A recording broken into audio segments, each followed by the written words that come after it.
கர்த்தர் நல்லவர், அவர் கிருபை என்றும் உள்ளது. ஆண்டவராகிய இயேசு கிறிஸ்துவின் நாமத்தினால் உங்கள் ஒவ்வொருவருக்கும் அன்பின் வாழ்த்துக்கள். இன்று டிசம்பர் மாதம் 26ஆம் தேதி வெள்ளிக்கிழமை. பிரியமானவர்களே, இந்த நாள் விசேஷமாக அநேகர் உபவாசம் இருந்து ஒரு நேரம் உபவாசம் இருந்து ஜெபிக்கிற நாள். இது வருடத்தின் நிறைவு நாட்கள்ல நம்ம வந்திருக்கின்றோம். இந்த 2025ஆம் ஆண்டு முழுவதையும் ஆண்டவர் இம்மட்டுமாக நமக்கு உதவி செய்தார், இம்மட்டுமாக நம்மை நடத்தி வந்திருக்கின்றார்.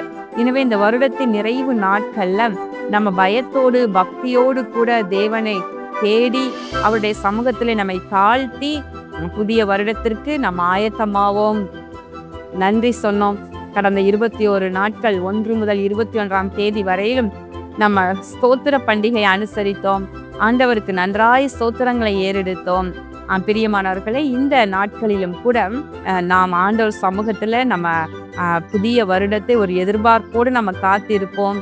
நம்ம ஜெபம் பண்ணுவோம், கர்த்தருக்குள்ள மகிழ்ச்சியாக இருப்போம். இன்றைக்கு நம்ம தியானிக்கும் வசனம் கூட பாருங்கள், பிலிப்பியர் 4ஆம் அதிகாரம் 4வது வசனம்.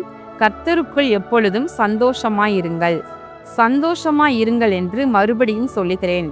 இங்கு பவுல் பிலிப்பியருக்கு எழுதின நிருபத்துல விதமாக சொல்லியிருக்கிறார். விசுவாசிகளாகிய எல்லாருக்கும் தான் கர்த்தருக்குள் எப்போதும் சந்தோஷமாயிருங்கள். மறுபடியும் சொல்லுகிறேன், எப்பொழுதும் சந்தோஷமாயிருங்கள் என்று சொல்லுகிறார். பிரியமானவர்களே, ஆண்டவருடைய வார்த்தை சொல்லுகின்றது, கர்த்தருக்குள் மகிழ்ச்சியாய் இருப்பதே உங்களுடைய பலன் என்று சொல்லி. மன மகிழ்ச்சி நல்ல ஔஷதம், அதாவது நல்ல மருந்தா. மன மகிழ்ச்சியா இருந்தாலே நம்ம அது ஒரு மருந்து மாதிரி நம்முடைய சரீரத்திற்கு நல்ல ஒரு ஆரோக்கியமாக இருக்கும். அதான் மன மகிழ்ச்சி நல்ல ஔஷதம். அப்ப எப்போது சந்தோஷமா எப்படி இருக்கிறது? நமக்கோ இந்த உலகத்துல பல்வேறு விதமான கவலைகள், பாரம், ஏதாகிலும் ஒரு எல்லையிலிருந்து ஒரு சத்துரு நம்மை நோக்கி ஆயுதங்களை தொடுத்து கொண்டே இருக்கிறான். இப்படி இருக்கும்போது எப்படி சந்தோஷமா இருக்கலாம் அப்படின்னு நீங்க யோசிக்கிறீங்களா? அதுக்கு இதுல 6வது வசனம் சொல்லுகிறது, நீங்கள் ஒன்றுக்கும் கவலைப்படாமல் எல்லாவற்றையும் குறித்து உங்கள் விண்ணப்பங்களை ஸ்தோத்திரத்தோடே கூடிய ஜெபத்தினாலும் வேண்டுதலினாலும் தேவனுக்கு தெரியப்படுத்துங்கள். அப்போ சந்தோஷமா எப்படி இருக்க முடியும்?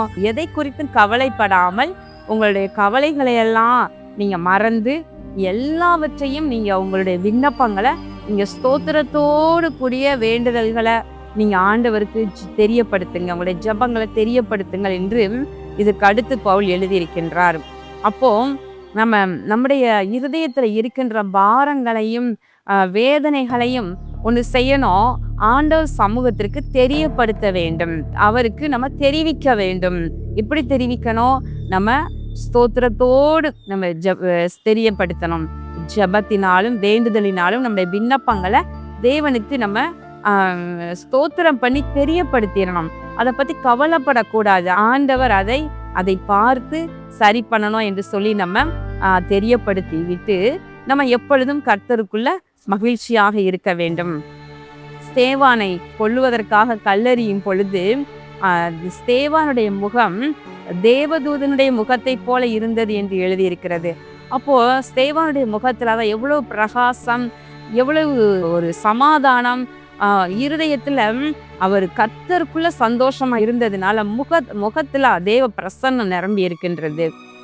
தன்னை கல்லறிந்து கொள்றாங்க, ஆனாலும் கூட அவருடைய முகமானது தேவதூதனுடைய முகத்தை போல பிரகாசமாய் இருக்கிறது என்று எழுதியிருக்கிறது. பிரியமானவர்களே, ஆனா இந்த அளவுக்கு பாடுகளின் வழியாக போகும் பொழுது கூட அப்படி தன்னுடைய முகத்துல பிரகாசத்தை காண்பிக்க முடியுது அப்படின்னு சொன்னா, நாமெல்லாம் அந்த பூமியில வாழும் பொழுது நமக்கு வருகிற துன்பங்கள், போராட்டங்கள் இவைகளெல்லாம் நம்ம பாராமல் நம்ம கர்த்தருக்குள்ள சந்தோஷமாக இருக்க வேண்டும். நம்ம சந்தோஷமாக இருக்கும் பொழுது சத்துரு வெட்கப்படுகின்றான். இல்லை, நம்ம சத்துரு தொடுக்கிற ஆயுதங்கள், கவலைகள், கண்ணீர், வேதனை, இதுலயே நம்ம இதை பார்த்து பார்த்து நம்ம சோர்ந்து போகும் பொழுது அப்போ பிசாசு நம்மை குறித்து அவன் மகிழ்ச்சி அடைகின்றான். ஏன்னா நம்ம சந்தோஷப்படாமல் நம்ம கவலைப்பட்டு இருக்கிறோம், நம்ம மகிழ்ச்சியா இருக்க முடியாம நம்ம அழுது கொண்டிருக்கிறோம் அப்படின்னு சொன்னா சந்தோஷப்படுற ஆள் யார் தெரியுமா? அது பிசாசு தான். நம்ம எப்பெல்லாம் அழுகிறோமோ அப்பெல்லாம் பிசாசு சந்தோஷப்பட்டுட்டு இருக்கான்னு அர்த்தம். அப்போ நீங்க கர்த்தருக்குள்ள உங்களை பலப்படுத்தி கர்த்தருக்குள்ள நம்ம சந்தோஷமா இருக்க பழகி கொள்ளுவோம். அப்ப சத்துரு வெட்கப்பட்டு கொண்டே போவான். அதான் பிலிப்பியர்ல பவுல் எழுதுகின்றான், கர்த்தருக்குள்ள எப்பொழுதும் சந்தோஷமா அப்ப என்ன அர்த்தம்? உலக பிரகாரமான சிற்றின்பங்கள், ஆசை இச்சைகள் இவைகளையெல்லாம் பார்த்து இவைகளை அனுபவித்து அந்த சந்தோஷம் அல்ல, கர்த்தருக்குள்ள சந்தோஷமா இருங்க. கர்த்தருக்கு எது பிரியமானது, தேவன் எதை விரும்புகின்றார், எது தேவ பக்திக்கு ஏதுவானது, அந்த காரியங்கள்ல நீங்க சந்தோஷமா இருங்க. கர்த்தருக்குள்ள சந்தோஷமா இருங்க. இதன் அர்த்தம் இப்படி நம்ம புரிந்து கொள்ளலாம். வெறுமனே ஒரு சிரிப்பு, அதாவது காமெடி என்று சொல்லக்கூடிய சிரிப்புகள் இதை டிவிலையோ அல்லது சோசியல் மீடியாலேயோ அல்ல இந்த மாதிரி இன்னைக்கு தான் நிறைய வாட்ஸ்அப், இன்ஸ்டாகிராம், இன்னும் என்னென்னமோ நிறைய இருக்குது. இதுலலாம் அநேகர் தங்களுடைய காரியங்களை பர்சனலாக இருக்க காரியங்களையெல்லாம் கூட இதெல்லாம் வீடியோ எடுத்து வெளியில போட்டு அநேகர் பார்க்கும்படியாக செய்து அதனால அநேகர் அதை பார்த்து அதை சந்தோஷப்படுறாங்கன்னா அதுல அர்த்தமே கிடையாது. ஆனா வசனம் சொல்லுகிறது, கர்த்தருக்குள்ள சந்தோஷமா இருங்க. நீங்க அப்படிப்பட்டவைகளை அல்ல, கர்த்தருக்குள்ள சந்தோஷம் எது? வேதத்தை வாசிக்கும் பொழுது வேதம் மன மகிழ்ச்சியானது. அவருடைய வார்த்தைகள் நமக்கு மனதை மகிழ பண்ணுகின்றது. நாம் கர்த்தருடைய வசனம் மட்டும் மன மகிழ்ச்சியா இல்லாட்டினா துக்கத்துல அமிழ்ந்து போயிருப்பேன் என்று பக்தன் சொல்லுகின்றார். அப்ப வேத வசனத்தை வாசிப்பது, நல்ல கரங்களை தட்டி பாடல்களை பாடி கர்த்தரை மகிமைப்படுத்துவது, இதுதான் கர்த்தருக்குள்ள நீங்க மகிழ்ச்சியாக இருப்பதற்கான வழிகளை தேடிக்கொள்ளுவது. மற்றபடி நீங்கள் மாயையான வழிகளை தேடிக்கொள்ள வேண்டாம். பிரியமானவர்களே, இந்த வருடத்தின் நிறைவு நாட்கள்ல நாம் சந்தோஷமாக இருப்போம். இந்த வருடத்துல ஒருவேளை எத்தனையோ பாடுகளை கடந்து வந்திருக்கலாம், நீங்க சில இழப்புகளை கடந்து வந்திருக்கலாம், சில கண்ணீரின் வழியாக நீங்க கடந்து வந்திருக்கலாம். ஆனால் அதையெல்லாம் நீங்கள் மறந்து ஆண்டவர் சமூகத்துல உங்களை பலப்படுத்தி கர்த்தருக்குள்ள சந்தோஷமா இருங்க. வருகின்ற புதிய ஆண்டிலே நம்மை ஆண்டவர் ஆச்சரியமாக நடத்துவார். கண்களை மூடி ஜெபம் பண்ணுவோமா? எங்கள் அன்பின் பரலோக பிதாவே, இதோ இந்த நாளிலே நாங்கள் தியானித்த உடைய வார்த்தையின்படி கர்த்தருக்குள் எப்போதும் சந்தோஷமாக இருக்க எங்களுக்கு உதவி செய்வீராக. ஆண்டவரே, தேவ பிள்ளைகளுடைய இருதயத்தில் இருக்கின்ற ஆண்டவரே கவலைகள், வேதனை, பாரங்கள் எல்லாம் நீர் நீக்கி இந்த பிள்ளைகளை பலப்படுத்துங்க, திடப்படுத்துங்க, மகிழ்ச்சியினால் நிரப்புங்க. ஆண்டவராகிய இயேசு கிறிஸ்துவின் நாமத்தினாலே இந்த ஜெபத்தை ஏறெடுக்கின்றேன் நல்ல பிதாவே, ஆமேன்.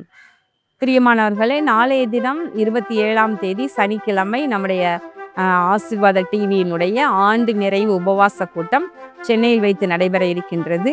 இந்த உபவாச கூட்டத்திற்கு நீங்கள் குடும்பமாக கலந்து கொள்ளுங்கள். வருடத்தின் நிறைவு நாட்கள்ல ஸ்தோத்திரம் பண்ணி ஆனால் உபவாசத்தோடு கர்த்தருடைய சமூகத்தை தேட நீங்கள் உற்சாகமாக ஓடி வாருங்கள். கர்த்தர் பெரிய காரியங்களை உங்களுக்கு செய்வார். கர்த்தர் உங்களை ஆசீர்வதிப்பாராக. ஆமென்.